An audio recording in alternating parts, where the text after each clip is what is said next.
taking you straight across to the London Clinic in central London, where the King is leaving hospital. Let's just listen to the crowds.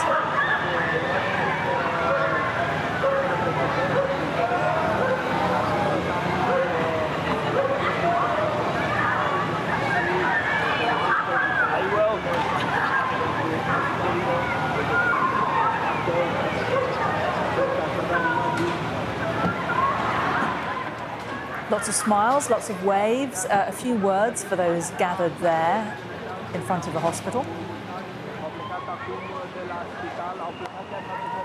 And among those gathered and watching his departure is our royal correspondent, Rhiannon Mills, who is there for us.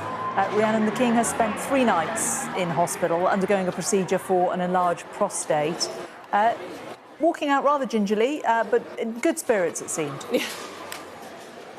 Yeah, and he always wants to make sure that if he knows a crowd is there, he takes the time, he waves and tries to engage with whoever's here to see him. And I think it was really important for both him and the rest of the team at the Palace that he was seen to be doing okay. We know that he went in to have that procedure on Friday, so he's been in there for a number of days.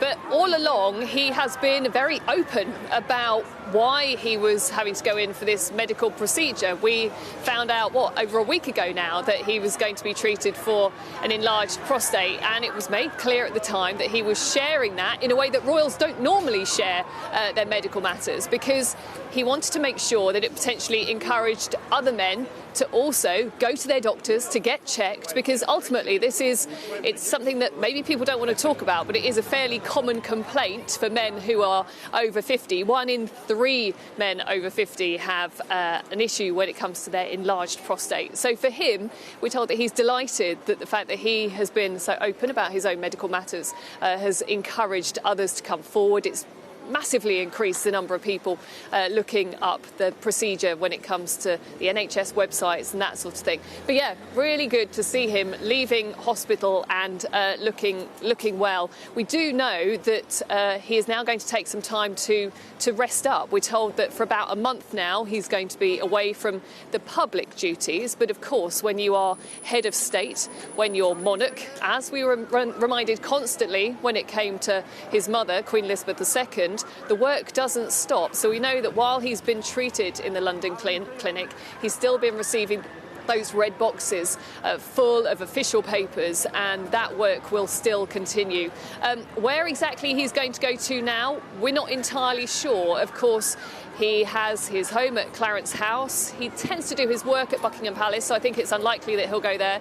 But of course, he might want to spend a bit of time at Clarence House. Of course, it's all on doctor's advice now exactly where he goes. But he may, of course, also want to go somewhere like Sandringham in Norfolk for a bit of time away in the countryside. Then there's Windsor. They have many different options. But what's been interesting is also seeing that Camilla has been by his side. The Queen has been there regularly throughout the weekend. Again, that's quite rare when it comes to members of the royal family. We don't necessarily tend to see them getting visitors when they've had medical procedures, but I think she's been showing that she's wanted to make sure that her husband is okay, and really the royal work now rests with her. He's now going to rest and recuperate for about a month, but for Camilla, the duties are going to continue.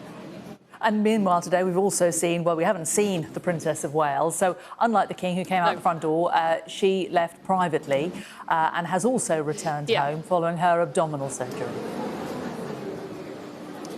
Yeah, a very different case, I think. I think Kensington Palace and the Prince and Princess of Wales will in many ways be pleased, delighted, I would say, that they've managed to get her back to Windsor to rest after her abdominal procedure without being seen by any of the cameras. It has to be said that they've sort of approached this in a slightly different way. I think for the King it was important that he was seen to try and shut down any rumours about him being unwell after the procedure.